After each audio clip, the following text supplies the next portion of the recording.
A tyrant falls, a family trembles. Who truly killed Sir Edmund Fairfax?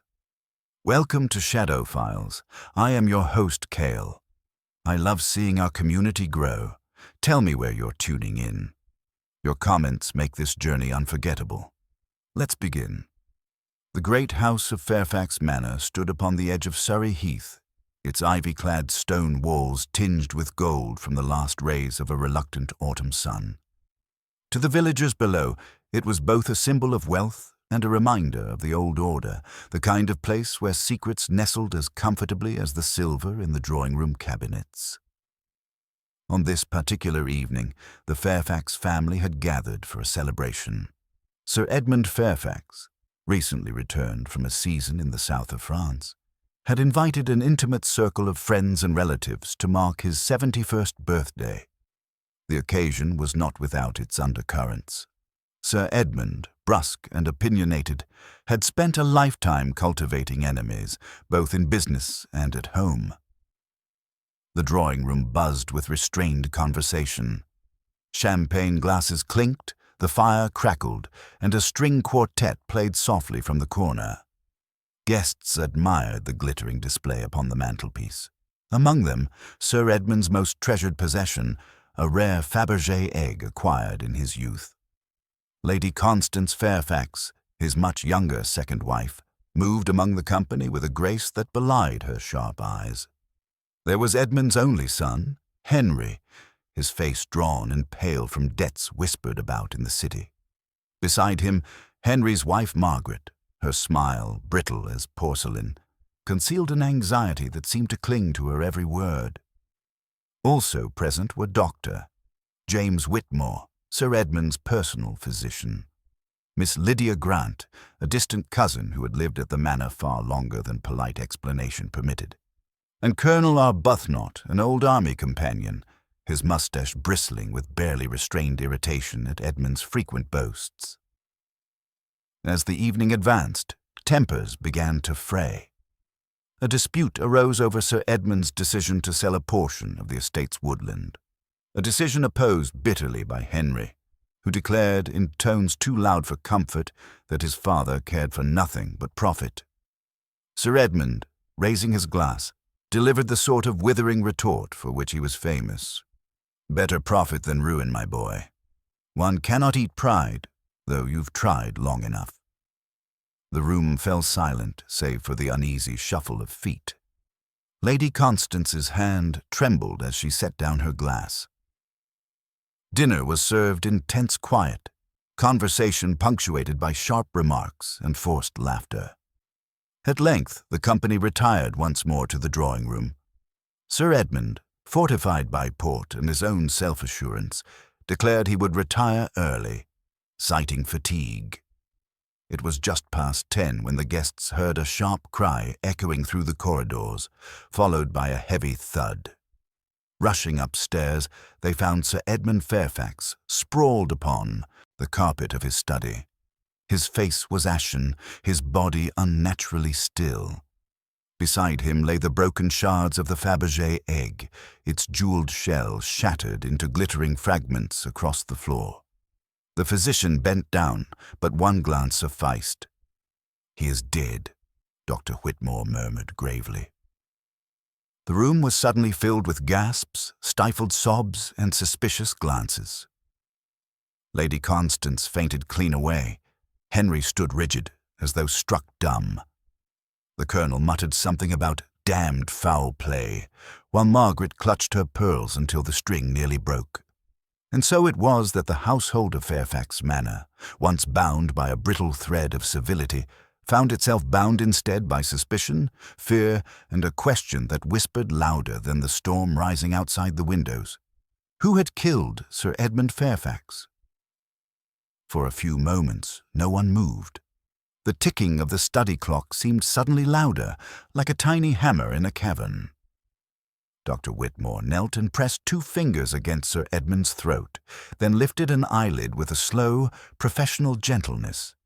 He exhaled through his nose and stood, as if reluctant to disturb the air further. "Best that we do not touch anything," he said.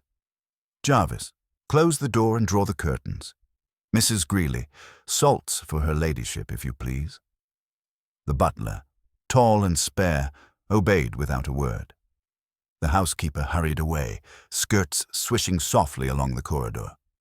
Margaret slid to the floor beside Lady Constance and patted her wrist with a hand that trembled despite her pretty composure. Henry took a step toward the desk, then checked himself and thrust his hands into his pockets like a schoolboy afraid of his own curiosity. Colonel Arbuthnot turned a wary eye around the room. There was a residue of conflict here, the subtle disorder that follows a quarrel rather than a burglary. The blotter on the desk lay askew. A pen had rolled to the carpet and left a small, accusing stain. On the hearth rug, the Fabergé egg was broken into a constellation of glittering fragments, the delicate enameled shell split clean along a hidden seam. "The window?" the colonel asked. "Latched," Jarvis said. "It was shut before dinner. Too cold a draught on the heath." "And the door?" the colonel continued. "It was not locked, sir," the butler replied. "I opened it when Alice cried out. She had gone in with the brandy tray." Alice, the parlour maid, hovered in the doorway, eyes dilated with shock. "I knocked, sir," she whispered. There was no answer. "I thought perhaps Sir Edmund had fallen asleep in his chair. I went in and then I saw—" Her voice trailed away. Dr. Whitmore touched the broken egg with the tip of his shoe, then thought better of it. "He has not been dead more than a few minutes," he said. "But whether an attack of the heart or something else—" He let the sentence linger, as if the truth were a shy animal he preferred to coax rather than chase. Henry found his voice at last. "We must send for the police." "The telephone, sir," Jarvis said. "The line has been temperamental all week.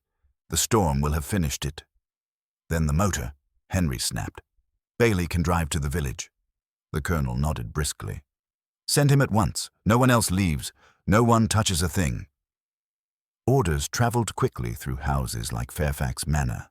Within minutes, Bailey, the chauffeur, had a coat thrown over his shoulders and a cap pulled down against the wind.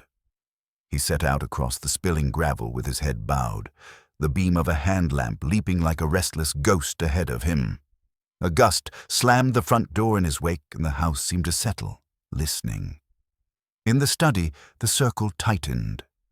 Lady Constance revived with a flutter and a gasp, and then stared, very white and very still, at the immovable line of Sir Edmund's jaw.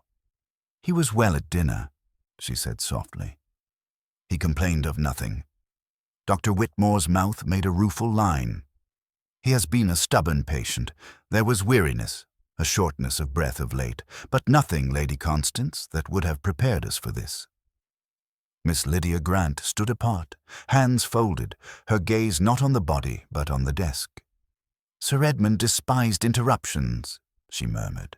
"If Alice knocked and he did not answer, he did not wish to be disturbed. We all know that." Her tone was even, almost thoughtful. Henry flinched as though struck. "Lydia," he said sharply, "what are you implying?" "Nothing at all," she replied. "Only that he was a creature of habit." Jarvis cleared his throat.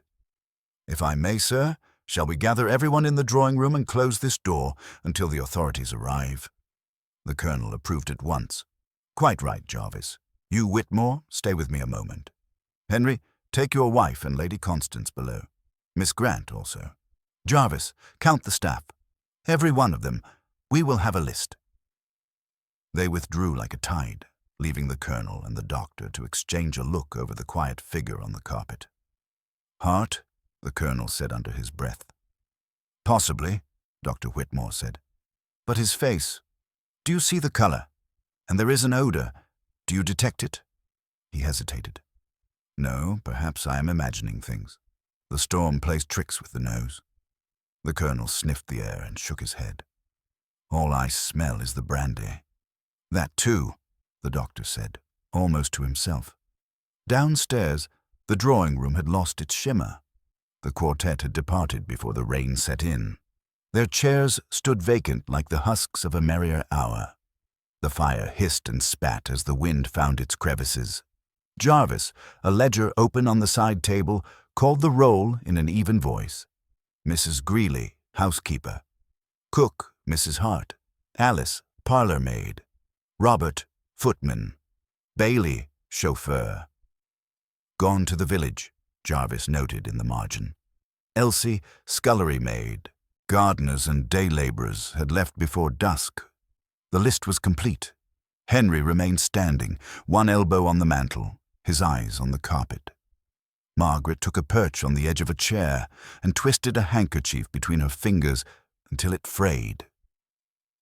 Lady Constance sat with her back very straight, as if the cushions had become suddenly unreliable. Miss Lydia moved to the window and watched the rain bleed down the glass. "There will have to be questions," the Colonel announced when he and Dr. Whitmore rejoined them. "Routine, but necessary. We will begin with who saw Sir Edmund last and at what hour. We keep our tempers. We speak plainly. There is no honour in confusion." No one argued with him.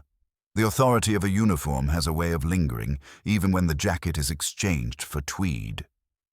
"Lady Constance," he said, turning first to her with a courtesy one shade too formal to be kindness.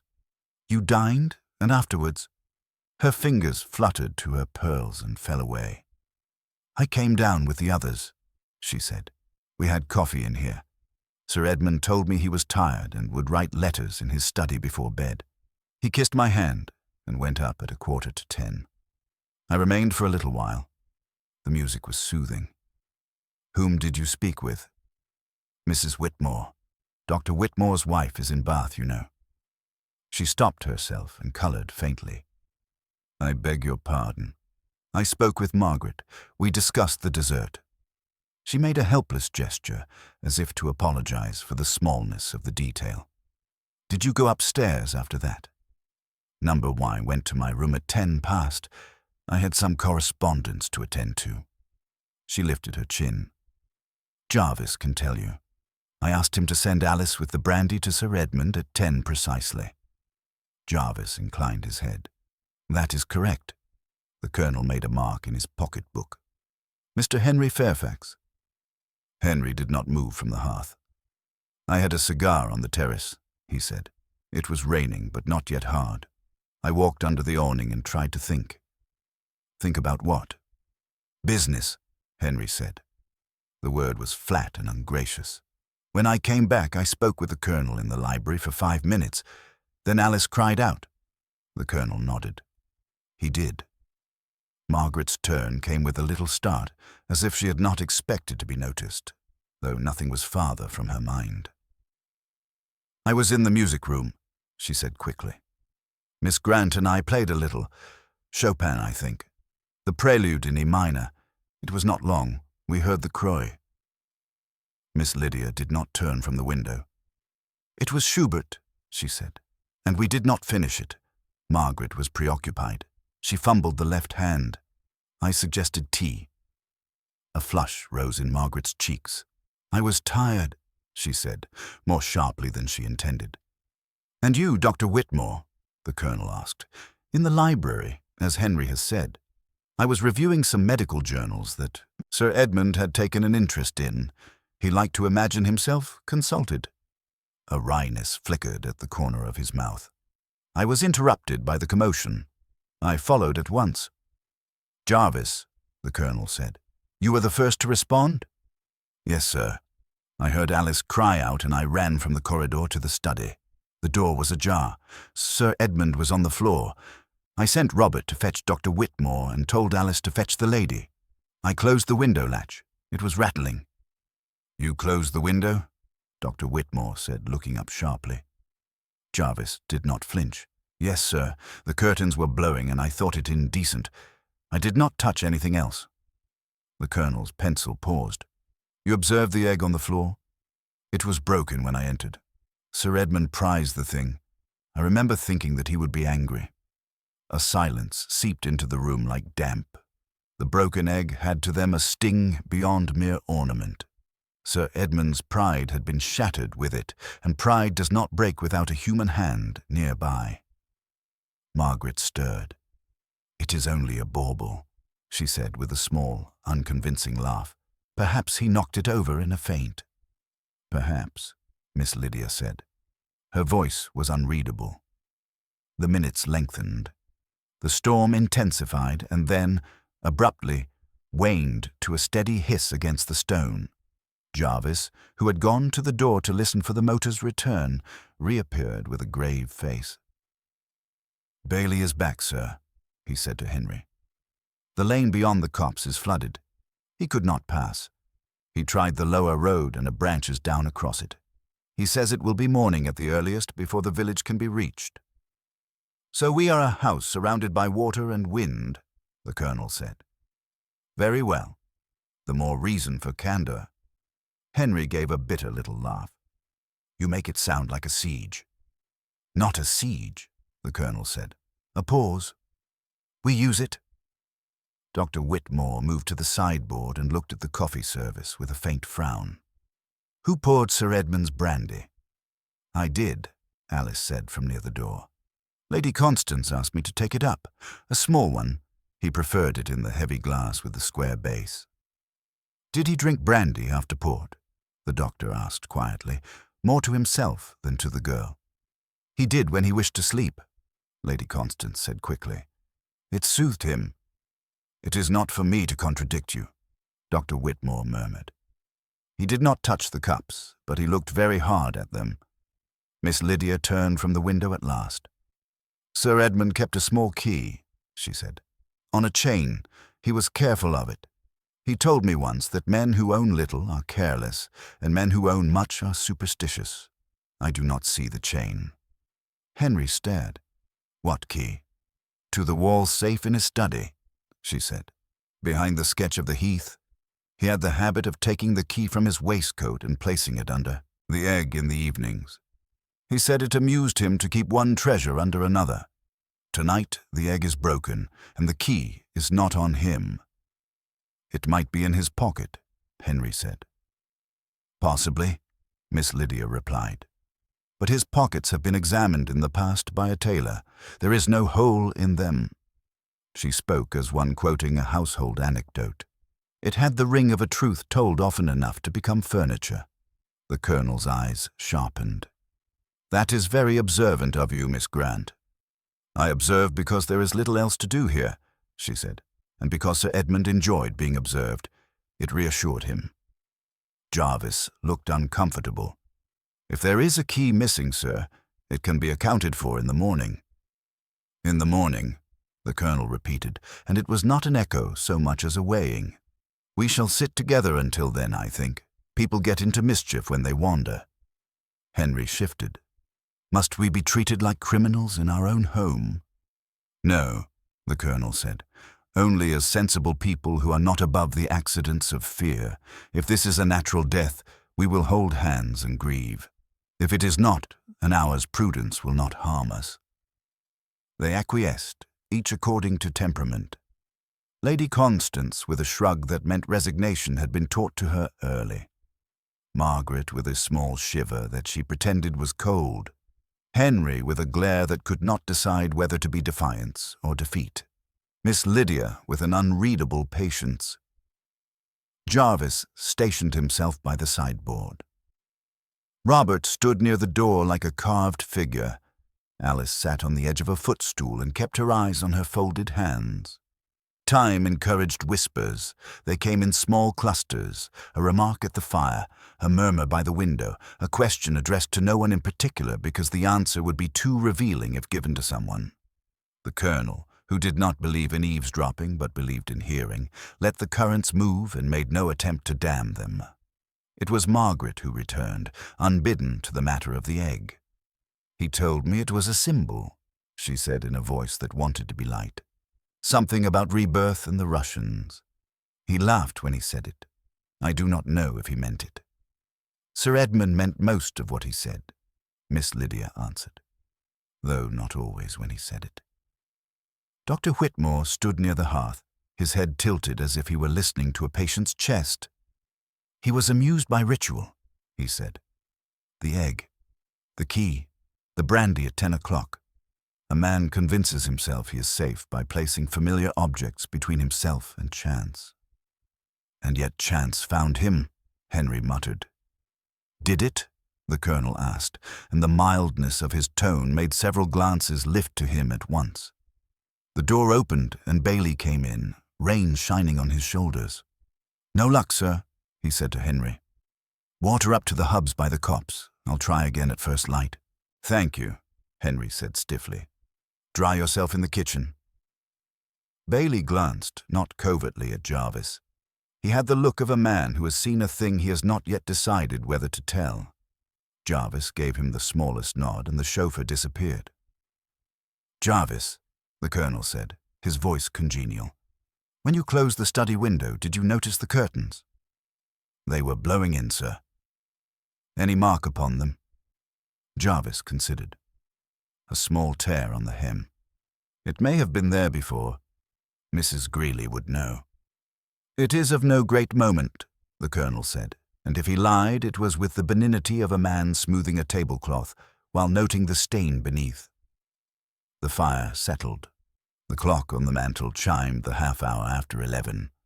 The house listened to itself again. Above their heads, the study kept its secrets, the broken egg cooling on the hearth rug like a creature that had died in the wrong season. They were not yet ready for truth. Truth requires a particular kind of stillness. Out in the night, on the lane beyond the flooded copse, a lamp moved, then stopped, then moved again. Jarvis, who had gone to the hall on some pretext, opened the door a crack and peered out. He returned with a composure that looked too perfectly arranged. "The road is hopeless," he said. "We must wait for morning." They waited. Conversation thinned to threads. One by one, the household's excuses for wakefulness expired. But no one slept. Even those who closed their eyes seemed to be talking to themselves behind their eyelids, bargaining. Near midnight, the colonel rose and cleared his throat. "There is one more matter," he said. "It concerns none of us in particular, and all of us at once. Sir Edmund had enemies. We are not children, we acknowledge it. But a house like this has another kind of enemy. Habit. Habit persuades us that a thing is reasonable because we have done it often. We will find the police in the morning, and perhaps someone else, a gentleman who thinks about people as if they were puzzles. Until then, we keep order. Order is the best friend of truth." No one asked whom he meant. It was enough that the promise of a mind from outside the house should hang like a lantern in a dark field. They drew a little closer to one another, the way people do when they do not know whether to trust their neighbors, and yet wish not to be alone. In the study above, on the edge of the hearth rug, a sliver of enamel lay half hidden under the curtain's torn hem. It was one of those trifles that seem to belong to things rather than to events. But trifles, like habits, are treacherous. They wait, patient as cats, for the moment when someone will see not what is there, but what ought to be there and is not. And when morning came, someone would. The rain had washed itself into a steady hiss by dawn, the sky above Fairfax Manor a pallid grey. The house, exhausted from its night of wakeful silence, seemed to hold its breath. In the kitchen, Cook and Mrs. Greeley whispered over the clatter of pans, their voices low so as not to disturb the uneasy calm that had settled over the drawing-room. The smell of strong coffee filtered faintly through the corridors, but no one came down with the usual morning cheer. They moved slowly, as though every step might be overheard by unseen heirs. It was just after 7 when the front door bell rang, sharp and insistent, startling Margaret so that she spilled her cup onto the rug. Jarvis was already striding across the hall before the echoes had faded, and a moment later returned, ushering in a small, compact figure with an air of immovable calm. He wore a tailored grey suit, his moustaches waxed into perfect order, his hat tilted at just the right angle. The household stared. "Monsieur Hercule Poirot," Jarvis announced gravely. Poirot bowed with neat precision, his eyes already darting, not restlessly, but methodically, across every detail of the hall, the muddy shoes lined in orderly pairs, the forgotten umbrella stand, the faint tear in the carpet runner that no servant had ever dared confess. He removed his gloves carefully, finger by finger, and placed them inside his hat. "Messieurs, mesdames," he said softly. "I regret the circumstances that bring me to your home. But I was summoned by your Colonel Arbuthnot, who, in his wisdom, thought it prudent to seek, how do you say, another pair of eyes." The colonel, who had risen early and taken charge of sending Bailey out once more to the village, nodded. "I had the good fortune to encounter Poirot some years back in a matter too delicate to recount. I knew he was in London, and I sent Bailey the long way round through the high road. He found the lines working at the telegraph station. I thought it better to be safe." Henry's lips thinned. "You brought in a detective before the police?" "A detective, yes," Poirot said, his voice a silken interruption. "But not the police. The gendarmes, they will come soon enough, and then it is they who will blunder about with their tape measures and fingerprints. In the meantime, it is better that we preserve order. Always order." Lady Constance, pale in her morning gown, inclined her head faintly. "If the colonel recommends you, monsieur, then you have my confidence. But I beg of you, be gentle. Sir Edmund was not a man of patience for strangers." Poirot's eyes flickered, almost kindly. "Madame, I assure you, my methods, they are always gentle. But the truth, alas, she is sometimes less so." He was led at once to the study. The body of Sir Edmund had been covered respectfully with a sheet, but Poirot asked that it be drawn back. He crouched on his little feet beside the corpse, head tilted like a curious bird. "Death," he murmured. "She has her own geometry. Look here, the angle of the fall, the arm flung so, the leg trapped beneath the chair. This is not collapse in the natural sense. This is resistance, perhaps, or surprise." Dr. Whitmore shifted. "I told them I could not be certain. The heart, perhaps. But you suspected more," Poirot said quickly, not looking up. "You smelled something, did you not?" Whitmore hesitated, then nodded. "There was a faint odor, bitter almonds. I was not sure. It may have been nothing." "Eh bien," Poirot said, his moustaches bristling. "The bitterness of almonds, sometimes it is nothing. Sometimes it is cyanide.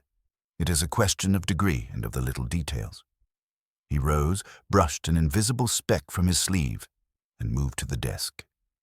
The Fabergé egg fragments still glittered in the morning light, and Poirot crouched again, examining the pattern in which they had fallen. He touched nothing, but his gaze traced the scatter with meticulous care. "Ah," he said softly. "The curtain. The hem is torn. Who closed the window?" Jarvis cleared his throat. "I did, monsieur. Only to keep out the draught. I saw no harm." Poirot straightened and looked at him with something between pity and reproach. "To close the window. It is a small thing, yes. But in such a moment, my friend, the small things are the greatest. You may have disturbed a truth without knowing it." Jarvis bowed his head, stiff with embarrassment. Poirot's eyes swept once more across the study. The neat rows of books, the untouched blotter, the empty brandy glass. He approached the fireplace where ashes lay in the grate. With a delicate motion, he took a pair of tongs and teased out a charred scrap of paper, no bigger than a thumb. It bore the half-legible letters, their 4 p.m. before crumbling into ash. Poirot's eyebrows lifted. A rendezvous, perhaps, one arranged in writing and destroyed, but not destroyed completely. Someone was careless. Someone relied upon the fire too quickly. When he returned to the drawing-room, the family and guests were waiting, tense and watchful. Poirot placed his hat on the table and regarded them one by one, his eyes glittering as though he could see into the cracks beneath their polite facades. "Now," he said, "we will begin at the beginning.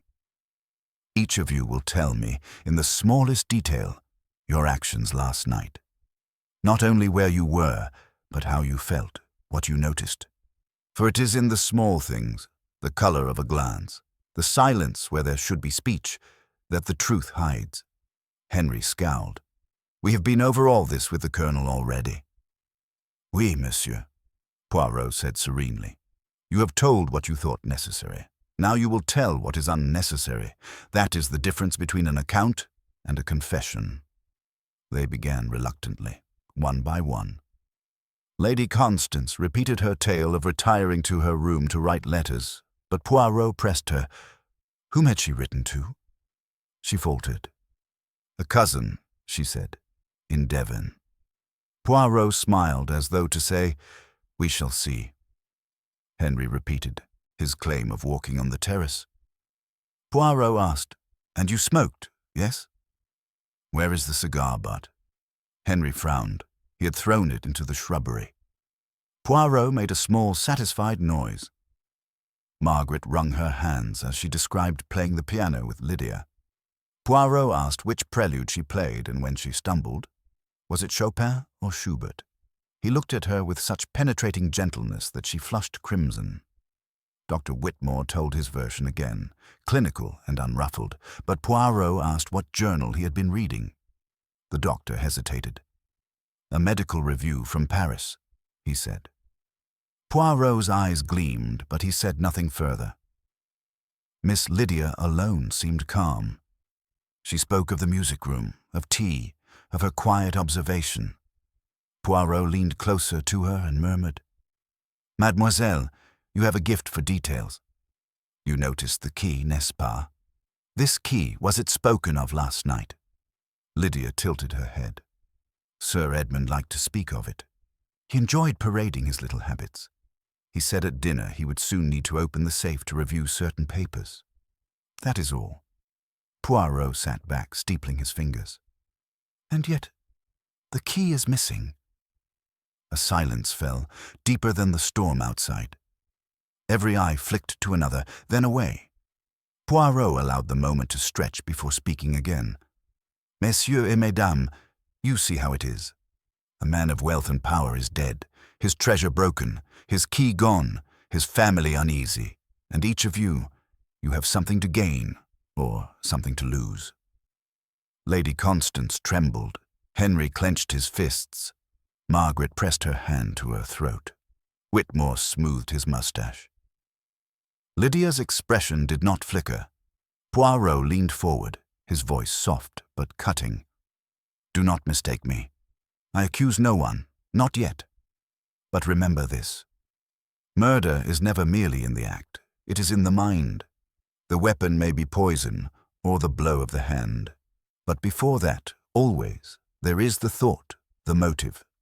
He stood, drawing his jacket into place. "I will examine Sir Edmund's papers. Then, perhaps, I will ask you to walk with me, each in turn, in the garden. A conversation outdoors, she is always more honest. One sees the breath in the cold air, one hears the heart in the silence." Jarvis cleared his throat. "Monsieur Poirot, about the police. Shall I send Bailey again?" Poirot shook his head. "Later. For now, we preserve the scene as it was, except for what has already been disturbed. The truth, she is here, in this house, and she will not run away." The family exchanged uneasy glances. The storm outside began to fade, but within the manor walls, another storm had taken hold. One of suspicion, secrets, and a detective's little grey cells, already turning. The household had settled into a strained rhythm under Poirot's command. Breakfast was served, but scarcely touched. Lady Constance sipped her coffee with trembling fingers, while Henry toyed with a slice of bread he never lifted to his mouth. Margaret nibbled nervously, her gaze darting between her husband and Miss Lydia, who seemed the only one capable of eating with untroubled composure. Colonel Arbuthnot sat grim and silent, puffing irritably at a pipe, while Dr. Whitmore leafed aimlessly through the Times, his eyes clearly not seeing the words.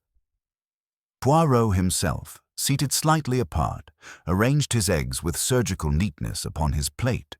He ate slowly, savoring each bite, while his eyes roamed the table. To an unknowing observer, he looked a man at leisure, but beneath his calm surface, every movement, every pause, every sigh of his companions was being catalogued and weighed. At last, he dabbed his lips with his napkin and rose. "Mes amis, If you will indulge me, I should like to speak with each of you in turn. Alone, yes. For in company, the truth, she hides behind politeness, but in solitude, she peeks out. Henry gave a short laugh. Do you think one of us poisoned him then? My father was an old man. He was ready to go. Poirot looked at him with gentle reproach. No man of 71 who quarrels and argues with vigor, who insults his son with relish, who drinks his port and smokes his cigar with gusto, is ready to go. He is ready only to fight another day. Non, monsieur. This was not nature. Henry flushed, but said nothing more. Poirot beckoned first to Lady Constance. She followed him into the library, her pale blue morning gown rustling faintly as she walked. Once inside, she sank into a chair, her back straight, her face composed. Madame, Poirot began softly, your husband, he was much older than you. Such marriages, they are not unusual, but they often carry complications. Her lips tightened. You suggest I married him for his fortune? Poirot spread his hands. I suggest nothing, madame. I inquire. Of fortune, she is a motive. Love, she is also a motive. Both can inspire devotion or resentment. Tell me, did Sir Edmund speak of his will? She hesitated, then looked him directly in the eye. He told me only once, not long after our marriage. He said that I was provided for, comfortably, but that the bulk of his estate would always go to Henry. He believed in primogeniture, in tradition. Her voice sharpened. I accepted it. I had no wish to quarrel with him on such a matter. Poirot tilted his head. And yet last evening he spoke of selling part of the woodland. That would affect Henry's inheritance, would it not? Did you agree with him? I said nothing. Sir Edmund did not welcome opinions when his mind was made up. Poirot nodded slowly. And the brandy? You sent it to him. Her eyes flickered. He always took brandy at 10. It soothed him before bed. I merely followed his wishes. Poirot leaned forward. Madame, you fainted upon discovering him, a very natural thing, but when you revived, you did not weep. Why? She stiffened. I am not a woman of weak emotions. My grief is private. Very good, Poirot murmured. I thank you, madam. He rose and showed her to the door, noting the rigid set of her shoulders. Next came Henry, who strode into the library with defiance written in every line of his body. He remained standing, hands clenched behind his back. You suspect me, he said at once. Poirot smiled mildly. I suspect everyone. It is my profession. Sit, monsieur. Henry sat, but with the air of a man forced into submission. You quarreled with your father, Poirot began. That is known. You disapproved of the sale of land. Why? Because it's folly, Henry burst out. The estate has been in our family for generations. Selling woodland for cash, it is sacrilege. He never cared for the land. To him it was numbers, pounds and shillings. But for me, he broke off, biting his lip. For you, monsieur, it was pride, Poirot said gently. Pride, she's a double-edged sword. She defends, but she also wounds. Did you fear, perhaps, that your father would cut you off entirely?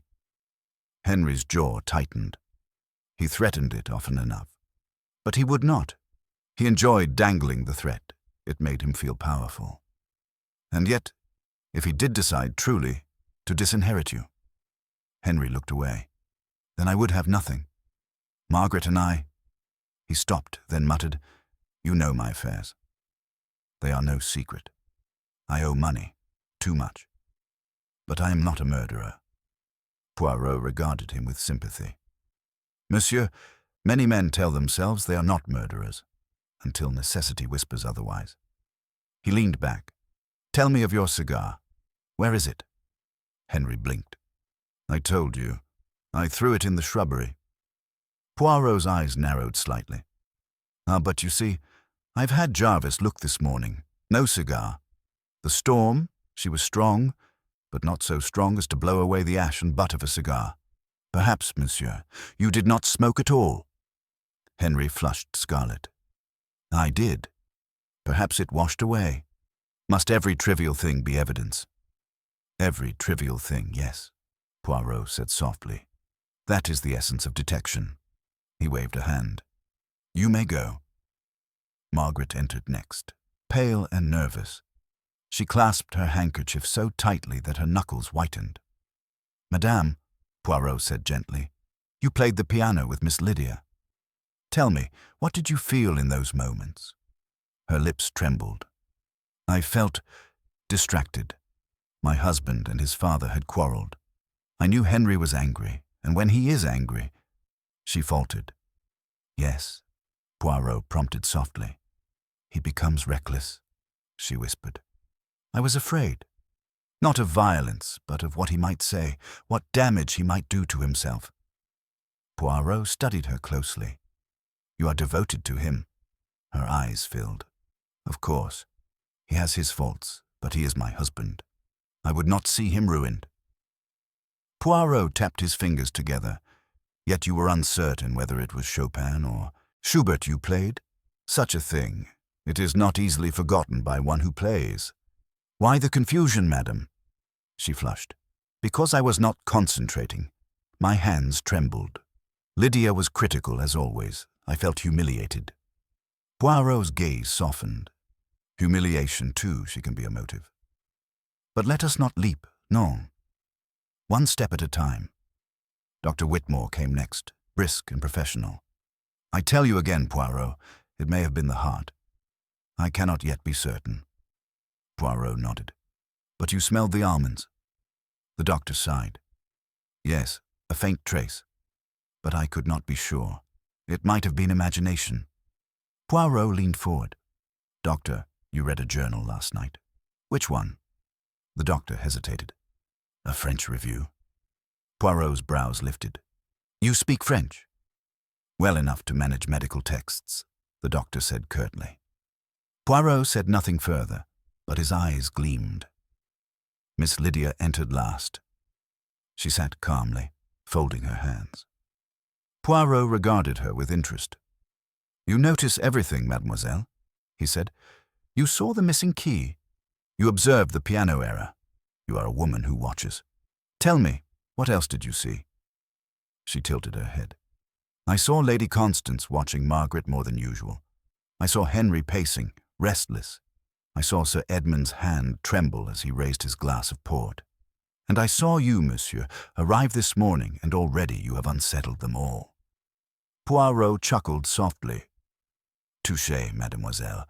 You see well.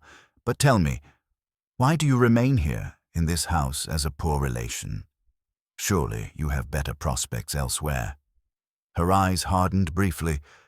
"Perhaps I stay because Sir Edmund offered me stability, perhaps because I have nowhere else, or perhaps because I saw more than anyone realized." Poirot smiled. "And perhaps because you know secrets, eh? But secrets, they weigh upon the soul. We shall see." By midday, Poirot had spoken with them all. He gathered the household once more in the drawing-room. "My friends," he announced, "already I see patterns. Already I sense the psychology of this crime. One of you, yes, one, has told me something not true. It is small, it is delicate, but it is false. I shall discover who, and when I do, then the game is over." The family exchanged uneasy glances. The storm outside had passed, but inside Fairfax Manor, the storm had only begun.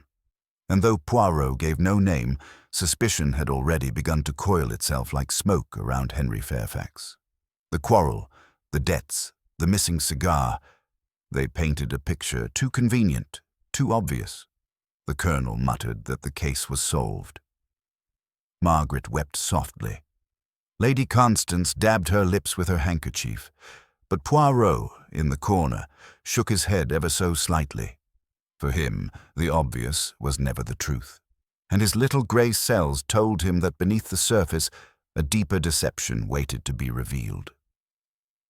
By early afternoon, the road beyond, the cops had relented enough to admit a motor from the village, and with it came an inspector of the county police, a heavy-shouldered man with a florid face and the confidence of one who prefers conclusions to inquiries. He introduced himself as Inspector Graves, accepted coffee from Jarvis with a grunt of thanks, and followed Poirot and Colonel Arbuthnot upstairs to the study with a kind of proprietary tread, as though truth were something that might be seized by the wrist. Graves bent over the body, sniffed, and straightened. "Bitter almonds," he pronounced, pleased to have named a smell. "Cyanide, if I know anything, which I do. Glass on the hearth there, egg smashed, window curtain torn. Looks like a staged burglary to my eye, but I'll not quibble. Who had reason to wish the old gentleman dead?" "Everyone," Colonel Arbuthnot said with a dryness that would have sufficed for toast. Poirot, who had crouched again to regard the scatter of the enamel fragments, did not look up. "Or no one, mon colonel. Sometimes, when all have reason, reason itself is annulled. It is then the method that betrays." Graves was not in the mood for metaphysics. He appealed to the doctor, who repeated soberly what he had said to Poirot at dawn, and then to Jarvis, who described his closing of the window with an air of penitent exactitude. Graves nodded, content to have a chain of small events into which a larger one might be fastened. "Right," he said briskly. "We'll want statements from the lot of you, and I shall require the servants' cooperation in a search." His eyes travelled to Poirot with the mild suspicion of a man who resented an audience. "You're welcome to watch, sir, but you'll allow me to do my duty." "Mais certainement," Poirot said, stepping back with a graceful little bow. "I'm here, you comprehend, only to prevent the duty from walking too quickly past the truth." The search began in the obvious places: the drawers of the study desk, the waste-basket, the ash-tray with its neat pyramid of cigar stubs from previous nights. Graves took particular pleasure in examining the brandy decanter and glass. He held the latter beneath his nose, sniffed again, and made a satisfied noise. "Only the one glass smells. Someone dosed the glass, not the bottle. That narrows the field." "On the contrary," Poirot murmured, "it enlarges it." Graves sent constables to the bedrooms. He did so with the apology of a man who is pleased to be rude. In such houses, he liked to say, guilt was always found in the second drawer from the top. Jarvis, stiffer than the umbrella rack, accompanied them. They returned in less than 20 minutes with a small, blue-stoppered vial held in a handkerchief. "Found this in the pocket of Mr. Henry Fairfax's raincoat in the cloakroom," one of the men reported, and held it out. The label, browned by age and damp, read in a spidery hand: "Potassium cyanide, vermin traps, tool, shed." The room inhaled at once. Poirot did not change expression, but he lifted his brows a fraction and looked, not at the bottle, but at Henry's face. Henry's first reaction was astonishment so naked that it surprised even himself. Then came color, then the frantic stumbling of explanation. "That isn't mine," he said hoarsely. "I've never seen. Why would I keep such a thing in my coat?"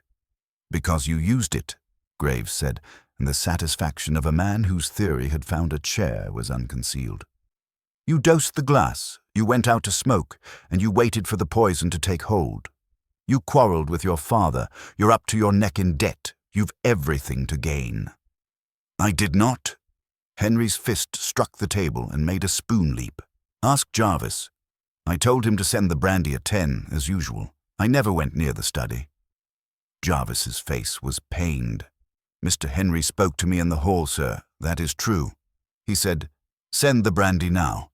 And then he asked whether Sir Edmund had retired. I replied that Sir Edmund had gone up a quarter of an hour before." Inspector Graves turned to Alice, who had been hovering at the doorway like a moth that could not decide whether to love the flame. "You took the brandy up?" "Yes, sir." Her voice was little more than breath. "As Lady Constance requested." "You saw Sir Edmund alive?" "No, sir. I knocked and there was no answer. I went in and She shuddered. He was on the floor. Graves pursed his lips. And when did Mr. Henry speak to you? Alice looked alarmed. Sir? She echoed, as if the single syllable might cover an infinity of ignorance. On the stairs. Did he not stop you to ask if Sir Edmund was asleep? There was a beat in which the household held itself very still. Then Alice nodded, slowly, as though discovering the memory. Yes, sir, he did. He said, Is he asleep? And I said I did not know. He was in the hall beneath the landing. She glanced at Henry, and her eyes fled. It is ridiculous, Henry said, but the heat had gone out of the word. The air in the room had shifted. It tilted now against him. Margaret half rose from her chair, and then sat again, pressing her knuckles to her mouth. Graves closed his notebook with a satisfying snap. The motive, the means, the opportunity, he said. If we wait for the county men, we may spend a week doing nothing while this one vanishes to London. I shall ask you, Mr. Fairfax, to consider yourself under house arrest until such time as I can remove you to the station. You will remain in the morning room. A constable will sit outside the door. Poirot's moustaches made their small, displeased movement that meant nothing to anyone who did not know him well. Inspector, he said mildly, your chain. It has links that jingle too loudly. Graves regarded him with good-humored contempt. You don't like it neat, Mr. Poirot. But the world is sometimes obliging. The bottle was in his coat. That will do for a magistrate.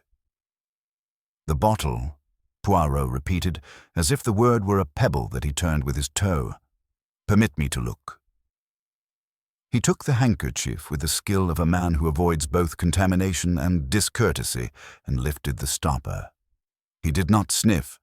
Instead, he peered at the glass rim, then at the threads of the stopper, then at the label. His eyes, which could be friendly, became for a moment as hard and small as beads. Curious, he said softly. There is no bloom. What's that? Graves asked. When cyanide is kept long in a damp place, it cakes. There is a dust, a bloom, Poirot said. This bottle is old. See the label, the hand, but the rim is quite clean. It is as if someone had washed it yesterday. Graves snorted. Perhaps they did. What of it? What of it? Poirot repeated, and his tone was almost playful, is that murderers do not wash bottles for aesthetics. They wash because they wish to remove the traces of a hand, and if a man is so careful, would he then put the bottle into his own coat pocket and hang the coat upon a public peg? Graves opened his mouth and shut it. He was not prepared to argue psychology. We'll have the shed searched, he said. Where's the key? Robert keeps it, Jarvis supplied, by Sir Edmund's orders. Fetch it, Graves commanded. Robert went. While they waited, Poirot drifted to the window and pinched delicately at the torn hem of the curtain. He crouched and with one finger slid from beneath it the sliver of enamel that had lain there since the night. He did not hold it up or exclaim. He put it in his pocket as if it were something as trivial as lint. Then he stood, smoothing the curtain between forefinger and thumb. The tear, he observed to no one in particular, is at the height of a woman's knee. Are we measuring curtains now? Graves said with a laugh that did not conceal his irritation. We are measuring sense, Poirot replied, still mild. To break the egg, one must stand here, or stoop, and to tear the curtain thus, one must catch it while closing the window in haste. A man he tears higher, a woman lower, a tall woman less low, a short woman more so. We shall not quarrel. It is a trifle, only a trifle. Robert returned with the shed key, and Graves, with the relish of one who expects his proof to multiply, led a small procession through the receiving hall and into the damp air. The shed smelt of oil and cut grass. On a shelf stood bottles and jars in democratic disorder. Carbolic for wounds, paraffin for lamps, turpentine, rat paste, a tin of weed killer, and, by the back, an empty space with a faint ring of dust where a bottle of the size and shape now in the constable's hand might once have stood. Graves smiled without humor. There we are. Poirot ran a finger along the dust ring and regarded the smudge it left. There we are, he echoed, but to a different meaning. He glanced at Jarvis. Who goes to this place most often? The gardeners, sir, and Robert on errand, Jarvis said. He hesitated. Sir Edmund himself came once last week for the paste for the ant traps. He disliked the smell in the house. And the key?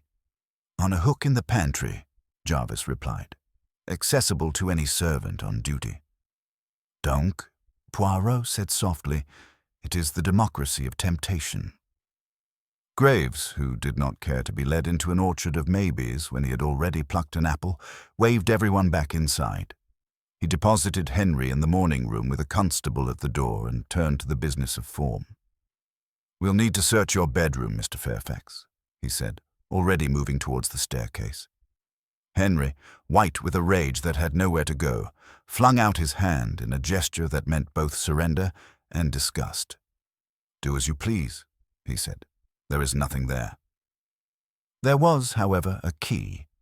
It lay in the top drawer of the dressing table under a bundle of collars, a small steel thing on a chain, very like the one Miss Lydia had described. The inspector held it up with the air of a conjurer who has produced a rabbit into a room unfitted for rabbits. Wall-safe key? He asked triumphantly. Jarvis swallowed. It looks so, sir. The household stare gathered itself on Henry like frost on a window. Margaret made a sound that was not a word. The colonel swore under his breath. Lady Constance closed her eyes. Poirot did not move. He let the silence have them for a count of 5. Then he stepped closer and, without touching the key, peered into the drawer. Inspector, he said very gently, you will observe that the collars are pressed. The sachet in the drawer smells of lavender of the very newest, and the chain of the key has caught a filament of something dark, a thread, perhaps, from a dress. Monsieur Henry does not wear such. What are you driving at? Graves demanded. That a thing may be in a place without belonging to it, Poirot said. If you show me a burglar who hides the spoils in his own pillow, I show you a burglar who wishes to be caught, or a man who has an enemy who wishes it for him. Always your theories, Graves said, but there was less triumph in him. He closed his fist on the key and tucked it into his pocket as though to anchor his certainty with weight. He'll do for me? They filed back downstairs with the slow ceremony of a procession that cannot decide whether it mourns or congratulates. In the morning room, Henry stood to receive the verdict he had already read in their eyes. Margaret reached for his hand and missed it by an inch.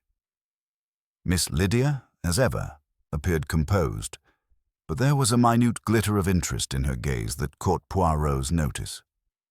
Not pleasure. No, not that, but attention sharpened by the closing of a trap. Poirot stood very close to Henry and spoke so low that only the man in his misery could hear. Courage, monsieur. When a picture is too neatly hung, I suspect a crooked nail behind it. Henry swallowed. You believe me, then? I believe, Poirot said, that you are a proud man who lies badly. You said you smoked on the terrace when you did not. For that lie, there is a reason, but pride is not murder. Do not confuse them. He drew away before comfort could be mistaken for alliance and turned to Inspector Graves with a courtly little bow. Permit me one more question, and then you shall have your prisoner to contemplate while the county men arrive. Alice, mademoiselle, when you took the brandy last night, you said you used the heavy glass with the square base, the one Sir Edmund preferred. Where did you find it? In the drawing-room, sir, she said at once, relieved to be useful. On the sideboard. Poirot's head inclined. But those glasses, the set with the square base, are kept in the study cabinet. I saw their fellows this morning. The drawing-room service has the round foot. You are certain? Alice faltered, the confidence draining from her face like heat from a cooling coal. I thought, perhaps I remember it wrong. Perhaps, Poirot said, and his voice was the velvet with which one covers a blade.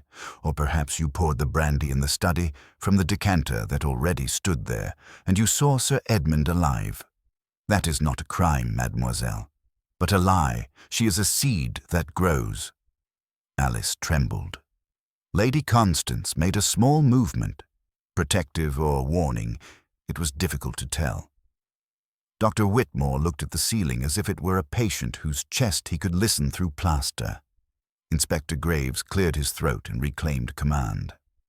"We'll sort out the maid's memory later. For now, Mr. Fairfax stays put. If he's innocent, let him be patient. Innocence is very patient." He turned to Poirot with a grudging nod. "You've had your hour, Mr. Poirot. I'll not stop you thinking, but I've a case I can take to a bench." Poirot smiled, the most dangerous thing he did. "And I, mon cher inspecteur, have a case I can take to the human heart. Shall we see which bench is stronger?" Graves went out, trailing authority. The constable remained by the door, the embodiment of a full stop. The house resumed its listening. In the corridor, Poirot paused and pressed his hand to the smooth wood of the panelled wall as though feeling for a pulse. He closed his eyes for a moment, and when he opened them, they were bright. "Order," he said softly, to no one and to the house itself. "We restore it, not only to the room, but to the story. Who knew the habit of the key under the egg? Who benefits by the sale of the woodland? Who is humiliated? Who is desperate? Who is patient? We shall arrange the chairs, and the truth, she will take the one that fits her." He went back too, the study alone, and stood where the torn curtain brushed his knee. Outside the window, the heath lay flat under the afternoon sky, a dull green carpet pricked with heather. At 4, the scrap of paper had said. At 4, the color of the light then would have been this gray, this undecided. He saw, in his mind's theatre, a small figure closing the window in haste, catching the hem, the enamel sliver sliding under like a coin. He heard, in recollection, Alice's stumble. He smelled, faint and ghostly, the bitter almonds that the inspector had been proud to name. "Non," he said aloud, and the syllable was both denial and promise. "It is not Henry. It is someone who counts on Henry to be chosen. We will not oblige." And with that, he went in search of Miss Lydia Grant, whose eyes saw more than she said, and of Lady Constance, whose composure was a garment cut to measure. The first false lead had been set shining for the police to follow. Poirot, with the lightness of a man who knows the road is longer than it looks, turned instead towards the darker path that runs beside it. Poirot found Miss Lydia Grant in the small morning room that overlooked the east lawn. She was seated with her embroidery, the needle glinting in and out of the cloth with the precision of a metronome. She did not start when he entered, nor even look up. She merely tightened a stitch and said in her low, measured voice, "You have come to ask me what I noticed." Poirot smiled, his hands folded behind his back. "Mademoiselle, you are most efficient. You have already answered my question before I ask it. That is dangerous." She looked up then, her dark eyes calm. "It is dangerous to notice too much, Monsieur Poirot. People resent it. They assume you must be storing their secrets for some future weapon. I observe because it passes the time. Nothing more." Poirot advanced a few steps, tilting his head. "And yet you observe with accuracy. The key, for example. You alone remarked upon its absence. Tell me, why did you speak of it?" Lydia shrugged. "Because it was the truth. If a thing is missing, it is missing, whether or not it is convenient to acknowledge." Poirot's mustaches twitched. "And you did not fear suspicion would fall upon you for being so quick to point out the detail?" A faint smile curved her lips. "I do not fear suspicion. People suspect me already, monsieur. I am the poor relation who lives on sufferance, who observes, who has no fortune. Such a woman is always resented. If I spoke or remained silent, the suspicion would be the same. Better, then, to speak." Poirot bowed his head slightly, acknowledging the point. "Bien. But you will forgive me if I tell you, your calmness, it is a little too complete. It is the calmness of one who expects the storm, who prepares herself. She set down her needlework and met his gaze without flinching. Sir Edmund Fairfax was not a kind man. He made enemies of nearly everyone he encountered. He enjoyed tormenting Henry, belittling Margaret, humiliating Lady Constance. He even laughed at Dr. Whitmore's professional advice. Perhaps he thought it strength. To me, it was cruelty. When such a man dies, Monsieur Poirot, is it truly surprising that calmness is the most honest response? Poirot inclined his head again. Touché, mademoiselle. You see, you are frank with me. That I admire. But frankness, she is also a mask, yes? One that can conceal as much as it reveals. She said nothing, but her stillness was answer enough. Poirot left her to her embroidery, knowing he had planted a seed. He moved next to Lady Constance, who was in her boudoir, her hands busy with letters strewn untidily across the escritoire. She looked up quickly when Poirot entered, her eyes a little red, though her face was carefully composed. "Ah, madame," Poirot said softly. "You are writing again, always the letters. To whom this morning?" Her lips curved faintly. "Family, friends, those who will expect to hear of Sir Edmund's death." Poirot lifted a hand. "But the police, they will make their own announcements, no? And yet you are swift, almost as though you wish to control the story before others can tell it." She colored faintly. "Surely a wife may write to her own kin. May we, a wife she may. But you are clever, Lady Constance. You know that a letter, once sent, becomes a record. A proof of where you say you were, of what you claim to have thought. It is a form of alibi written in ink." Her eyes flashed briefly. "Are you accusing me of something, monsieur?" Poirot's smile was smooth. "I accuse no one. I simply notice, as you notice. For instance, the faint smell of lavender upon your gown this morning. The sachet, yes? From the drawers in Sir Edmund's dressing table, the same sachet where the key was found." She went still, her hand half lifted to her pearls. "Are you suggesting—" "I suggest nothing, madame. Only this. Threads of fabric, sachets of lavender, they cling. They cling to the innocent and to the guilty alike. And the truth she clings to, though sometimes we do not wish her to." Lady Constance drew herself upright. "Sir Edmund was my husband. I endured his temper, his moods, his cruelty, because I made vows.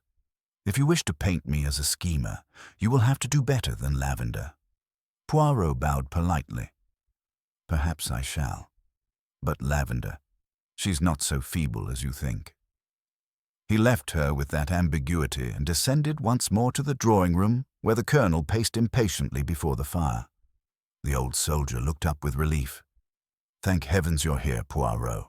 Graves is determined to haul Henry off the moment the storm lets up. Man's a fool, too neat by half." Poirot nodded gravely. "The false lead, it is always neat. It is designed to be neat. A true crime, she is a muddle until the little grey cells put her in order." The colonel puffed on his pipe. "Then who do you suspect, between ourselves?" Poirot wagged a finger. "Ah, non. Between ourselves there is no suspicion.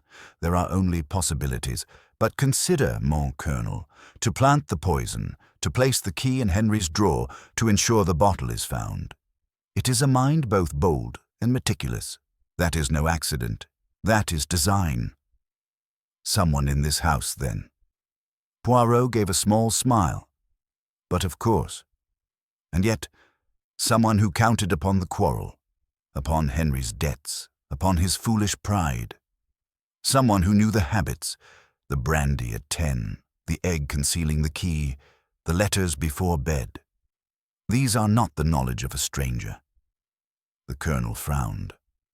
"Then half the house is suspect." "Precisely," Poirot said, "and therefore we must distinguish not who could, but who would." The afternoon wore on. Poirot interviewed the servants with gentle patience, drawing out details that others would have dismissed. Alice admitted she had been scolded by Sir Edmund earlier in the week for polishing the Fabergé egg too vigorously. Robert confessed to overhearing a quarrel between Sir Edmund and Lady Constance regarding money she wished to send to her cousin. Mrs. Greeley revealed that Margaret had wept in the scullery the night before, whispering that she could not endure much more. Each detail was small, each perhaps meaningless alone. But Poirot stored them away, arranging them like pieces upon a chessboard. By tea-time, Inspector Graves returned, weary but still confident. "We've enough to charge Henry," he declared. "The key in his drawer, the poison in his coat. Case closed." Poirot shook his head gently. "Ah, Inspector, you see only what is placed before your eyes. But ask yourself, why so conveniently in his coat? Why so visibly in his drawer? Criminals, they are not so obliging." Graves bristled. "You've got your theories. I've got evidence." Poirot inclined his head. "And yet, the evidence? It smells of lavender." The inspector stared, uncomprehending, while Poirot turned away, his eyes thoughtful. He knew the moment of revelation had not yet come. The pattern was forming, but the final piece was still missing. Somewhere in the tangle of pride, resentment, humiliation, and cruelty lay the truth. And Poirot, with his patience and his little grey cells, intended to draw it forth. As evening fell once more over Fairfax Manor, the household gathered in uneasy silence. Lady Constance sat stiffly by the fire. Lydia stitched with mechanical precision. Margaret whispered fretfully to Henry through the half-open door of the morning-room, and the colonel stared into the flames with the grimness of a man awaiting battle. Poirot stood a little apart, his eyes half-closed, as if he were listening not to the people but to the house itself. "Tomorrow," he said softly, "we shall see. For tonight the stage is set, and the players, they reveal themselves. Not in speech, but in silence." And with that cryptic assurance, he left them to their uneasy thoughts, each suspect more tightly bound to the mystery than ever, while the shadows deepened and the truth waited, patient and inexorable, for its unveiling. The following morning broke with a chill clarity. The storm had passed, leaving behind a brittle sky of pale blue and a silence broken only by the dripping of rain from the gutters. Yet within Fairfax Manor, no such freshness prevailed. The air was thick with suspicion, and each footstep seemed to echo louder than it ought. Poirot, already awake and immaculate, descended the staircase at 7:30 and paused. He could feel it, an unease, a vibration of disorder. Jarvis met him in the hall with an expression carved from stone. "Monsieur Poirot, there has been another incident." "Ah," Poirot said softly, his moustaches twitching. "The truth, she grows impatient." Jarvis led him swiftly to the drawing-room. There, gathered already in anxious whispers, were Lady Constance, Margaret, Colonel Arbuthnot, and Miss Lydia. Margaret's eyes were red. Lady Constance's hands trembled as she clutched her teacup, and the colonel looked thunderous. Lydia alone sat calm, though her needlepoint lay abandoned beside her. On the carpet, between the hearthrug and the escritoire, lay a crumpled sheet of paper. Its edges were singed, as if it had been thrust hastily into the fire and plucked out again at the last instant. Poirot bent down delicately, plucked the page with 2 fingers, and unfolded it. The ink had run in places, but the words were still legible. "I cannot endure his tyranny. Better an end than a life in chains. When you read this, it will be too late." It was unsigned. Margaret let out a strangled sob. "They will say it is Henry's," she whispered. "They will say he left it." Colonel Arbuthnot muttered an oath. A blasted suicide note planted in plain sight. A child could see its force. Poirot raised his hand for silence. "Calm yourselves. To leap at conclusions is to do the murderer's work for him. Already the inspector, he is most eager for simplicity. Let us not help him." Lady Constance spoke at last, her voice low. But who could have written it? The hand, did you see, Monsieur Poirot? It looked feminine. Poirot's gaze sharpened. Just so, madame. The hand, it is not Henry's. And yet, why leave such a thing here, in the drawing room where all might see it? The answer, mes amis, is to persuade. To persuade those who wish for neatness. It is the art of misdirection. He laid the paper upon the mantel and smoothed it with his palm, his eyes narrowing in thought. A commotion in the hall broke the silence. Inspector Graves strode in, his florid face flushed with satisfaction. "What's this?" He snatched up the paper and scanned it. His grin widened. "There you have it. Your Mr. Henry couldn't bear his guilt. Wrote this and was about to take his own life when he lost his nerve." Another nail in his coffin.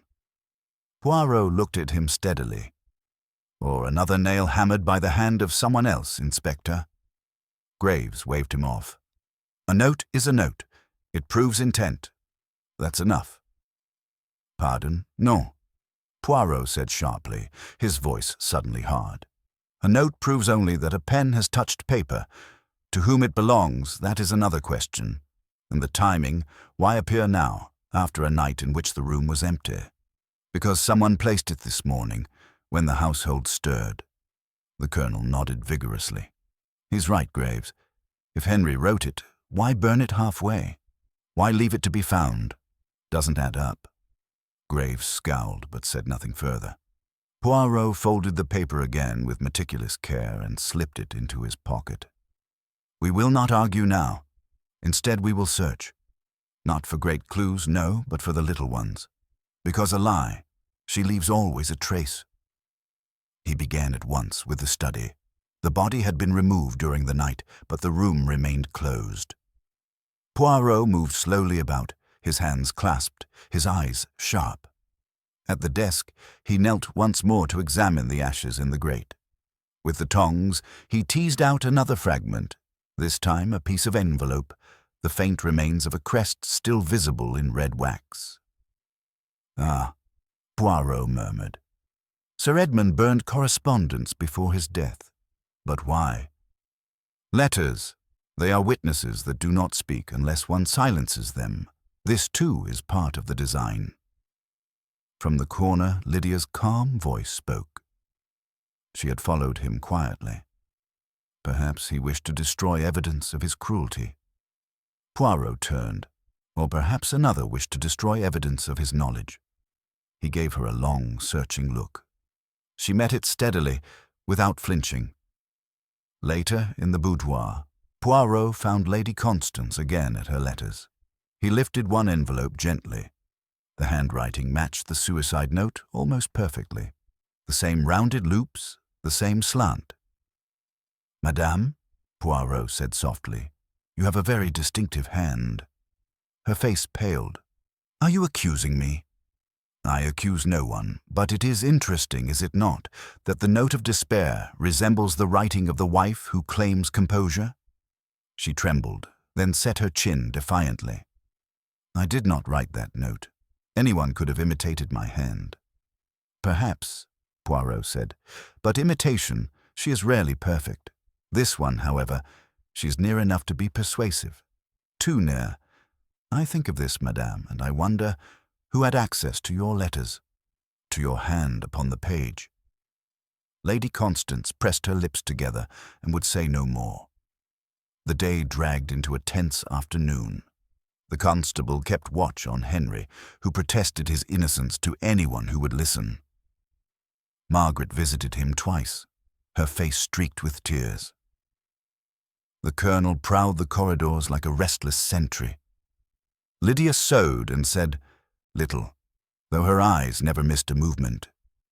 At 4 o'clock, Poirot summoned them all once more to the drawing-room. He stood by the fire, the note in his hand, and spoke with quiet force. "Mes amis, another crime has been committed. Not with poison, no, but with words. This note, she is a weapon, a false lead, designed to destroy Henry Fairfax before the truth can emerge. Someone in this house has tried to misdirect us again, And I, Hercule Poirot, I will not permit it." Graves scoffed. "The note, the bottle, the key. Too much smoke to be coincidence. Henry's your man." Poirot's eyes glittered. "Non, Inspector. When there is too much smoke, it is because someone has fanned the flames. Henry, he is guilty of pride, of anger, of folly, but not of murder. I see it now. The hand that struck at Sir Edmund Fairfax was subtle, cunning, patient.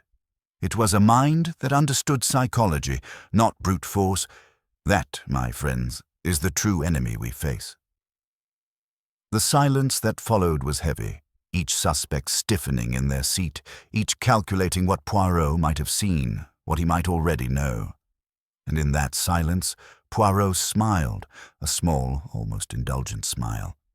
"The little grey cells, they tell me. The murderer is clever, but perhaps not clever enough." The night descended over Fairfax Manor with a suffocating stillness. The storm had passed, but the house itself seemed to creak and sigh under the weight of secrets it could not bear. In the drawing room the fire burned low, casting long, wavering shadows upon the walls. Poirot sat alone in a high-backed chair, his fingertips pressed together, his eyes half closed. To anyone watching, he might have seemed to doze. But behind those shuttered lids, the little grey cells busied themselves, arranging trifles into order, shaping the chaos into a pattern. It was not one clue, nor two, but a tapestry of them, each small and fragile on its own, but together forming a picture that could not be ignored. The Fabergé egg, shattered. Why break it, unless to retrieve what lay beneath? The key had been Sir Edmund's little jest, his ritual of placing treasure upon treasure. The murderer must have known this habit. Who in the household had such knowledge?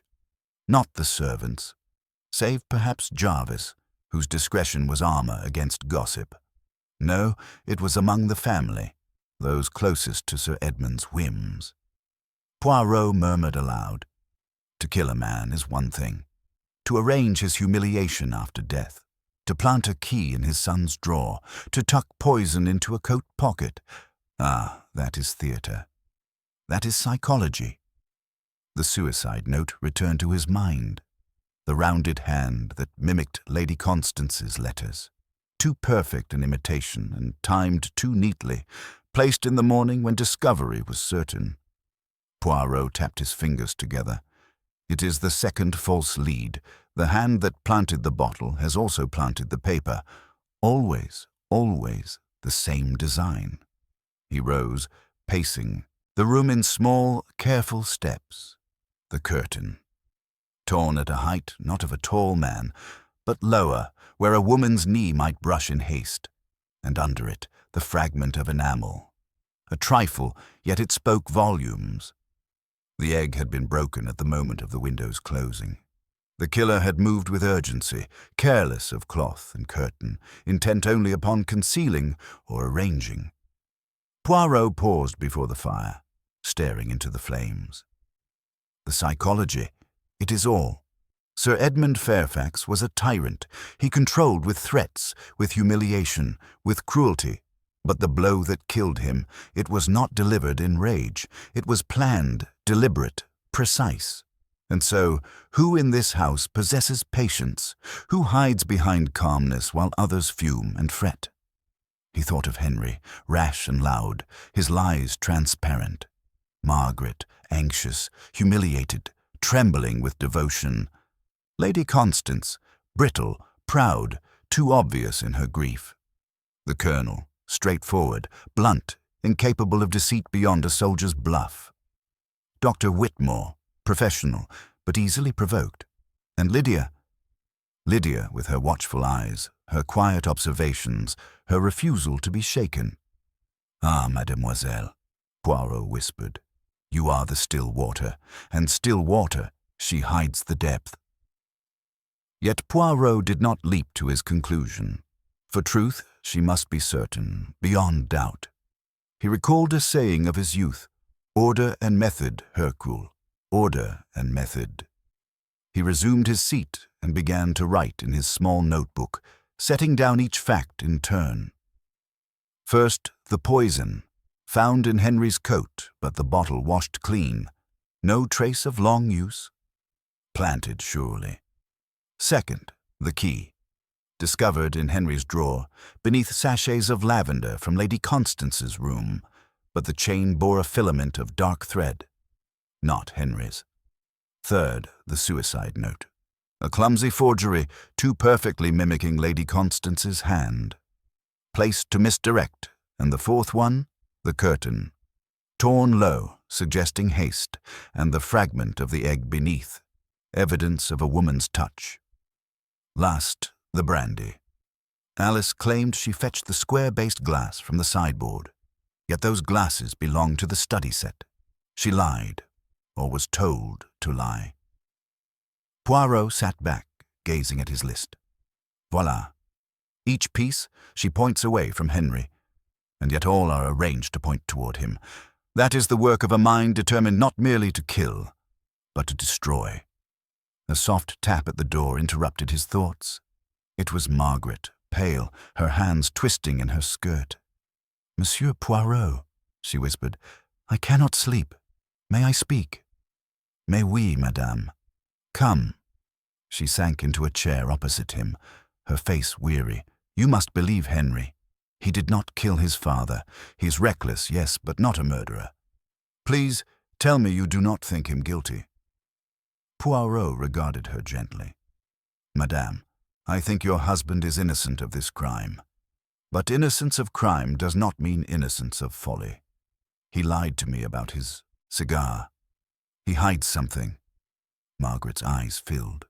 "Yes, he lied. But it was not about the murder. He met someone last night outside. He did not wish to confess it." "Met someone?" Poirot leaned forward. "Who, madame?" She hesitated, then whispered, "Lydia. He spoke with her on the terrace. He told me afterwards in shame. He thought it might cast suspicion that they were together while Sir Edmund died, but it was nothing improper, only words about the woodland, about the estate. Lydia urged him to stand firm against his father. She has always encouraged him." Poirot's eyes sharpened. "Lydia, so, and did she say when she left him?" "Before 10, Margaret said quickly. "He swore it. She said she would fetch tea for me in the music room, and indeed she did." Poirot nodded slowly. "Merci, madame. You have been brave to tell me this. But remember, truth is like oil. She always rises." Margaret left, calmer for his reassurance, but Poirot's mind raced. Lydia, outside on the terrace, encouraging Henry's defiance. Lydia, returning with tea to mask her absence. Lydia, calm when others trembled, composed when others raged. Yes, too composed. He rose again, pacing. It is her hand upon the board. She plants, she arranges, she observes. But I must prove it. The psychology, she is clear. The details, they must align. Poirot thought of the brandy glass.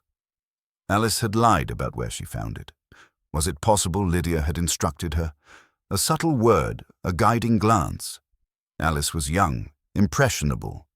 And if Lydia had placed the key in Henry's drawer, she would have known of Lady Constance's sachets. Women's things, observed in passing. Yes, it fitted. At last, Poirot smiled faintly to himself. The murderer has been too careful, too artful. She cannot resist arranging her picture, but art, she betrays itself by excess. The brush-stroke, it is too neat.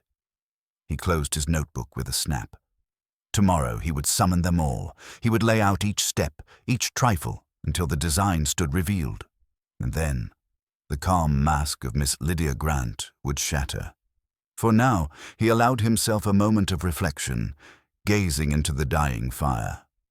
To kill a tyrant, perhaps she tells herself it is justice, but justice she is not for us to take. The truth, she will prevail. And when she does, Poirot will restore the order. Always, always the order. The clock on the mantel struck midnight. The house groaned softly as though it too awaited release.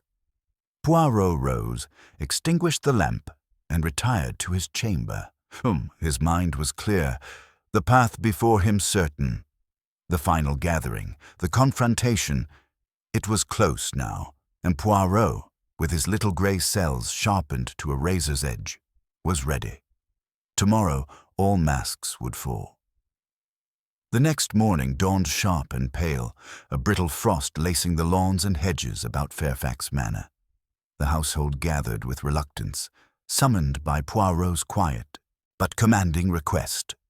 They assembled in the drawing-room, the very place where Sir Edmund had once ruled over them with scorn, and where now, in his absence, tension reigned heavier than any fire could dispel. Lady Constance entered first, dignified in her mourning black, her composure as carefully tailored as her gown. Henry followed, pale and drawn, Margaret clinging to his arm as though by holding him she might shield him from suspicion. Colonel Arbuthnot stamped in with the restless energy of a man impatient for resolution, while Dr. Whitmore kept his distance, his face sombre but his eyes alert. Miss Lydia Grant arrived last, calm as ever, her embroidery still in her hands as though nothing, not even death, could dislodge her habit of watchfulness. Inspector Graves stood by the hearth, notebook tucked beneath his arm, brimming with a smug confidence. He believed the matter settled and made no effort to hide it. Poirot took his place before the fire, his small frame erect, his gaze sharp as a rapier. He bowed slightly, then began with that quiet, deliberate tone that held every ear. "Mes amis, we are gathered because there is disorder. Sir Edmund Fairfax is dead, not by the hand of nature, but by the design of man or woman. The police, they have their suspect. They say, it is Henry Fairfax. He quarrelled with his father, he had debts, he possessed the poison, the key, even a note that cries despair. To Inspector Graves it is neat, too neat. But to Hercule Poirot, such neatness, she is suspicious. Life, she is untidy. Murder, she is devious. Only the false trail is clean." Henry looked up sharply, while Margaret pressed his arm tighter. Graves gave a derisive snort. "We found the poison in his coat and the key in his drawer. What more could you want?" Poirot raised a finger. "The truth, Inspector. Not what is planted, but what is real." He turned to the assembled company. "Let us begin at the beginning. Sir Edmund died with poison in his body. The glass was doctored, not the decanter, but the single glass. A deliberate act, yes. And who had opportunity? The servants, certainly. Lady Constance, who sent the brandy. Alice, who carried it. Henry, who gave the instruction. But opportunity alone, she is not enough. We must ask, who also had knowledge?" He began to pace, his hands behind his back. The poison, cyanide, was taken from the tool shed. But the bottle, she was washed. That tells us something important. The poison was not administered in a rush, in anger. No, it was prepared. Carefully, deliberately, by one who wished to disguise the source, and then, what do we see? The bottle, placed in Henry's coat. The key, hidden in his drawer beneath lavender sachets. The suicide note, written in a hand so like Lady Constance's that only an expert eye could see the fraud. All of these point to Henry, or to Lady Constance. Too clearly, too directly. It is a frame, mes amis. Someone wishes us to believe. What is obvious? Lady Constance gasped. "You cannot mean—" Poirot turned to her, his voice gentle. "Non, madame, I do not accuse you. Your hand, yes, it was imitated, but too perfectly. You, in your grief, you write with haste, with flourish. The note was tidy, exact, written by one who studied you closely. That is not your hand, but its counterfeit." Margaret whispered, "Then Henry is innocent?" Poirot bowed. "Yes, madame, your husband lied to me, but not about murder. He lied only about a cigar, when in truth he was on the terrace, speaking with another." All eyes turned toward Lydia, who did not flinch. "Yes," Poirot continued softly, With you, Mademoiselle Grant. Henry met you on the terrace, and you encouraged his quarrel with his father. He thought it shameful to admit this, for it might appear collusion, but his shame is not a crime. Graves shifted irritably. If not him, then who? Who else had reason? Poirot's eyes glittered. Reason? Almost everyone. Lady Constance, resented for her youth and denied fortune. Henry, tormented, threatened with disinheritance. Margaret, humiliated by cruelty. Dr. Whitmore, dismissed by his patient. Colonel Arbuthnot, scorned by his friend. Each had motive. But motive alone, she is nothing. It is psychology that reveals the truth. He moved closer to the circle, lowering his voice, drawing them in. Consider. The broken Fabergé egg. A trifling ornament, yes? But it concealed the key. The murderer knew of this habit and so shattered the egg to retrieve it. Yet in doing so, she tore the curtain. A trifle. But trifles, they betray. The tear was low, near the knee. Not the work of a tall man, but of a woman. The enamel fragment beneath the hem, half hidden. That, too, is a whisper. Lady Constance caught her breath. Margaret pressed a hand to her mouth. Lydia alone remained serene, her embroidery untouched in her lap. Poirot raised his voice now, commanding. Who in this house is calm when all others tremble? Who notices every detail and yet remains beyond notice herself? Who has patience to plant the bottle, the key, the note, each pointing to another? Who can imitate a hand, persuade a servant, guide a lie? Who, mes amis, but the woman who has lived here longest, who watches and records all? Mademoiselle Lydia Grant. The room gasped as one. Margaret cried out. Henry leapt to his feet. Lady Constance clutched the arm of her chair, pale as marble. Lydia's eyes did not flicker. She set aside her embroidery, folded her hands, and said quietly, "You are clever, Monsieur Poirot. But can you prove it?" Poirot bowed slightly. But of course, the brandy glass. Alice swore she fetched it from the sideboard. Yet those glasses belonged to the study, not the drawing-room. Who corrected her? Who pressed her to remember falsely? You, mademoiselle, you who spoke of tea with Margaret, when in truth you left the terrace at 10.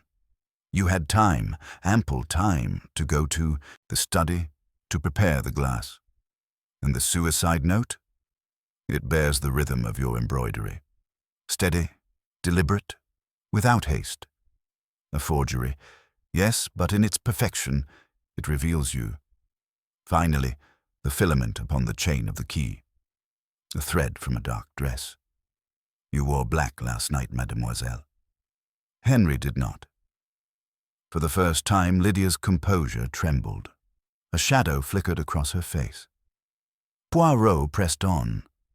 You killed Sir Edmund Fairfax, not in rage, but with design.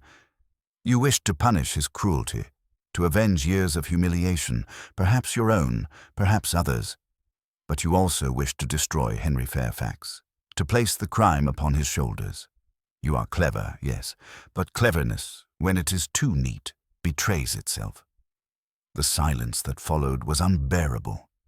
At last, Lydia spoke, her voice low but steady. Sir Edmund deserved to die. He ruined lives with his pride, his scorn, his cruelty. He thought himself untouchable. I showed him he was not. She lifted her chin. If I must hang for it, so be it. But I will not repent. Margaret sobbed. Lady Constance fainted back into her chair. The colonel muttered, "By Jove," and stared as if at a stranger. Dr. Whitmore shook his head slowly, regret in his eyes. Inspector Graves, flustered and red, stepped forward. Miss Lydia Grant, by authority of the Crown, I place you under arrest. He signaled to the constable at the door, who moved reluctantly to obey. Lydia rose calmly, smoothing her skirts. She looked at Poirot. You saw what no one else did. Perhaps you are right. Cleverness is its own undoing. Then, without another word, she allowed herself to be led away. Poirot exhaled, his gaze sweeping the room. And so, mes amis, order is restored. Not happiness, no, but order. Sir Edmund Fairfax is dead. His tyranny is ended. Yet remember, murder, she solves nothing. She only multiplies sorrow. Mademoiselle Lydia sought justice. But justice, she belongs to the law, not to the hand. The fire crackled. The clock ticked. The storm within the house had broken at last. Poirot, with a little sigh, drew his moustaches straight and said, "And now, if you please, I think a cup of hot chocolate would be most welcome." The household never forgot the stillness of the hours that followed Lydia's arrest. The constable led her from the drawing-room without resistance, and yet it seemed as though her presence lingered in every corner, like the echo of a bell long after the clapper has ceased. The great house exhaled as though relieved, and yet, beneath that relief, lay something else, an unease that order had returned at too high a price. Inspector Graves busied himself with paperwork, his bluster subdued. It was no small humiliation to find his neat case against Henry dissolved in an instant. Colonel Arbuthnot, though, clapped Poirot on the shoulder with the relief of an old soldier who has seen battle averted. "Dash it all, Poirot," he said, "you've saved the boy, the whole house for that matter. I'll never doubt those little grey cells again." Henry and Margaret remained together in silence, their hands clasped tightly as though to remind themselves they had survived. Lady Constance retired at once, her dignity still intact, but her spirit shaken, her face pale against her black gown. And Dr. Whitmore, leaning against the mantel, looked at Poirot with quiet admiration. "You restored sense where the rest of us saw only confusion," he murmured. Poirot inclined his head gravely. "It is not confusion, Doctor, but arrangement. Always the murderer arranges. The bottle, the key, the note. But arrangement, she is never perfect. A thread upon a chain, a glass in the wrong room, a curtain torn too low. Such trifles, they betray the hand." Henry, pale but steadier now, approached Poirot. "You believed in me," he said hoarsely, "even when all else pointed against me." Poirot's eyes softened. "I believed in psychology, monsieur. You lied to me, badly I may add, but not like a murderer lies. A murderer's lie. She is neat, practiced. Yours was clumsy, desperate. You wished to hide shame, not crime. And so I knew." Margaret pressed her hand to her lips, tears trembling in her eyes. And Lydia, she seemed so calm, so harmless. "Harmless?" Poirot raised his brows. "Non, madame. The calm, it is often the most dangerous mask of all. She had lived too long under Sir Edmund's tyranny, seen too much, borne too much, and so she made herself judge and executioner. But justice, she does not belong to us. To take it into one's own hands, it is always tragedy." The hours crept on, until at last the county officers arrived to take Lydia away. She did not struggle, she did not weep. She merely glanced once at the family she had sought to ruin, her expression still composed, her gaze unreadable. As the motor pulled away down the gravel drive, a hush fell upon the manor that felt like release, and yet also, oddly, like emptiness. Later that evening, when the house had quieted, Poirot lingered by the fire with the colonel. Outside, frost glittered on the lawns like a shroud of glass. "Strange business," the colonel muttered. "Fairfax was a brute, no doubt of it, but to poison a man in cold blood? It chills me, Poirot. And all that theatre, planting evidence, forging notes. She might have ruined the boy for life." Poirot nodded slowly. "Murder, mon colonel, she is not only the taking of life, she is also the corruption of truth. Lydia wished not only to kill Sir Edmund, but to destroy Henry. That is why she failed. Malice, she always reveals herself in the end." The colonel puffed at his pipe, then asked, "And you, Poirot, do you pity her?" Poirot was silent for a long moment, watching the flames dance in the hearth. At last he spoke softly. Yes, I pity her. She lived too long under cruelty and became cruel herself.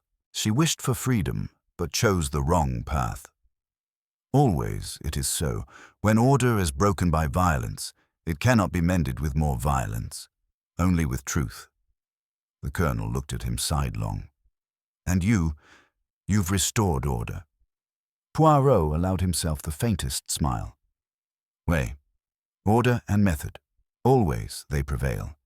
It is not brilliance, mon ami, but patience. To look, to listen, to see what others overlook, to let the little grey cells do their work. He rose then, smoothing his cuffs, immaculate as ever. And now, Colonel, I shall take my leave.